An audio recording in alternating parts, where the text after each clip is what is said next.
शहा कोण आहे ना मोदी कोण आहे तो बघू ना आम्हाला। राष्ट्रवादीचे नेते सुधाकर घारे यांच्या नेतृत्वाखाली खलापूर पोलीस ठाण्यासमोर ठिय्या आंदोलन करीत पोलिसांनी कोणाच्या राजकीय दबावाखाली माजी युवक अध्यक्ष यांच्यावर गुन्हा दाखल केला यासंबंधीचा खुलासा करण्याची मागणी घारे यांनी केली असता उरण मतदारसंघातील नेते सुरेश पाटील यांनी कोण मोदी शहा आहेत अशी एकेरी भाषेत नाव घेतल्याने खलापूर तालुक्यातील भाजपचे कार्यकर्ते आक्रमक झाले। पंतप्रधान मोदी यांच्यामुळे रायगडचे खासदार तटकरे झाले याचा विसर पडला असून मोदी यांच्यावर टीका करणे म्हणजे सूर्यावर थुंकण्यासारखं असल्याचे उत्तर रायगड जिल्हा उपाध्यक्ष सनी यादव यांनी यावेळी सांगितले। अनेक महिन्यांपासून आम्ही पाहतोय अजित पवार गटाचे कार्यकर्ते केंद्र सरकार विरोधात समाज माध्यमांवर पोस्ट टाकत आहेत। याबाबतची तक्रार सुधाकर घारे यांच्याकडे करूनही कार्यकर्त्यांना समज न दिल्यामुळेच अशा घटनांची पुनरावृत्ती होत असल्याने महायुतीत राहून महाविकास आघाडीत असल्यासारखे अजित पवार गटाचे कार्यकर्ते वागत असल्याचा आरोप सनी यादव यांनी पत्रकार परिषदेत बोलताना केला आहे। पहिला विषय की गेली अनेक महिन्यांपासून आम्ही या ठिकाणी पाहतोय की राष्ट्रवादी अजित पवार गटाचे जे पदाधिकारी आहेत ते व्हॉट्सअपला स्टेटस असेल किंवा फेसबुकला असेल म्हणजे सोशल मीडियाच्या माध्यमातून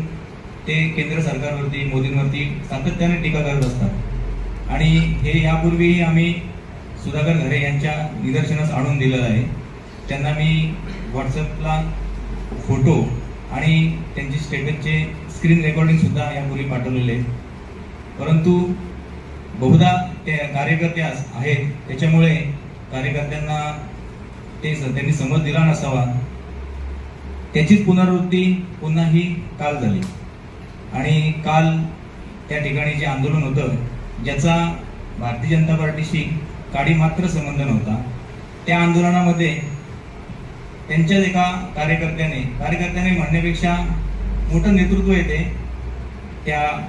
उरण विधानसभेतील अजित पवार गटाचं एक चांगलं नेतृत्व आहे आणि त्यांच्याकडून अशी अपेक्षा नव्हती। त्यांनी मोदींचा पंतप्रधान नरेंद्र मोदी साहेबांचा आणि आदरणीय गृहमंत्री साहेबांचा म्हणजे अमित शहा साहेबांचा त्यांनी एकेरी उल्लेख केला। त्या ठिकाणी कुठेही त्या आंदोलनाचा आणि भारतीय जनता पार्टीचा कुठेही काडी मात्र संबंध नव्हता हे मी तुम्हाला पुन्हा एकदा निश्चित सांगतो। परंतु असं असताना देखील एक जबाबदार पदाधिकारी एक जबाबदार नेता तुमचा अशा प्रकारे वक्तव्य करतो। यापूर्वी आम्ही दुर्लक्ष केलं, आम्ही त्यांना सुधाकर भाऊंना आम्ही फोन सुद्धा करून मी कळवलं होतं याआधी, परंतु त्यांनी तशी तसदीक घेतली नसावी कदाचित आणि कालची जी पुनरावृत्ती झाली त्या अशा प्रकारे टीकेची ती त्यातूनच झाली असावी बहुधा, कारण कार्यकर्त्यांना अजून कार्यकर्ते मान्य करायला तयार नाहीयेत की आम्ही महायुतीतील घटक आहोत। अजित पवार गटातील कार्यकर्ते महायुतीतील घटक आहेत हे मान्य करायला तयार नाहीयेत आणि त्याच्यामुळे हे घडतंय। आम्हाला दुसरी बाजू माहिती आहे की तुमचा प्रतिद्वंद कोणासोबत सुरू आहे तो भाग वेगळा आहे, त्यात आम्ही जात नाही, आम्ही जास्त परत शिरत नाही, परंतु जो केंद्र सरकार मोदींचा आपण चेहरा या ठिकाणी पूर्ण जनतेला दाखवून आपण निवडणुका लढलो। सन्माननीय तटकरे साहेब सुद्धा या रायगडमधून आणि मी निश्चित सांगेन की या रायगडमध्ये दावा हा भारतीय जनता पार्टीचा होता, परंतु मन मोठं करून तटकरे साहेबांनी या ठिकाणी उमेदवारी दिली आणि प्रचंड विरोध असताना सुद्धा तेथील स्थानिक मोठ्या आमच्या भाजपच्या पुढाऱ्यांनी काम केलं आणि ते तटकरे साहेब सुद्धा सभांमधून सांगतात की यांनी काम केलं म्हणून आज मी विजयी झालो। तर या वारंवार होणाऱ्या घटनांचा या ठिकाणी सर्वप्रथम आम्ही आपल्या मार्फत या ठिकाणी जाहीर निषेध व्यक्त करतो आणि याच्या पुढे असं वक्तव्य कुणीही करणार नाही याची काळजी त्या नेतृत्वाने घेणे गरजेचं आहे। खरं तर आदरणीय पंतप्रधान नरेंद्र मोदी साहेबांवर टीका करणे म्हणजे सूर्यावरती थुंकण्यासारखंच आहे। हे त्यांनी समजून घेतलं पाहिजे की आपण कोणाच्या विषयी कसं वक्तव्य करतो, आपली मर्यादा आपण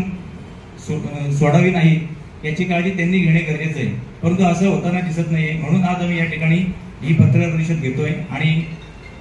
त्या सर्व पदाधिकाऱ्यांचा कार्यकर्त्यांचा निषेध करतो की ज्यांनी आजवर फक्त केंद्र सरकारवरती टीका करण्याचं काम महायुतीच्या सरकारमध्ये राहून केलेलं आहे त्या सर्वांचं मी आणि अजित पवार गटाचं या ठिकाणी मी जाहीर निषेध व्यक्त करतो. याप्रसंगी भाजप उत्तर रायगड जिल्हा उपाध्यक्ष विठ्ठल मोरे, सनी यादव, कर्जत खालापूर विधानसभा युवा मोर्चा अध्यक्ष प्रसाद पाटील, खालापूर तालुका सरचिटणीस रवींद्र पाटील, युवा मोर्चा तालुकाध्यक्ष नागेश पाटील, सरचिटणीस विशाल लोते, उपाध्यक्ष मयूर पाटील, प्रसाद देशमुख, ग्रामपंचायत सदस्य संदीप मोरे, नरेश रसाळ, चिटणीस विकास रसाळे, युवा मोर्चा चिटणीस महेश कडू, कामगार आघाडी चिटणीस दत्ताराम पाटील, मनीष पाटील, नयन पाटील, नवीन देशमुख, प्रदीप पिंगळे, अंकुश पोलेकर, अनुप शिंदे, आशिष खराटे उपस्थित होते.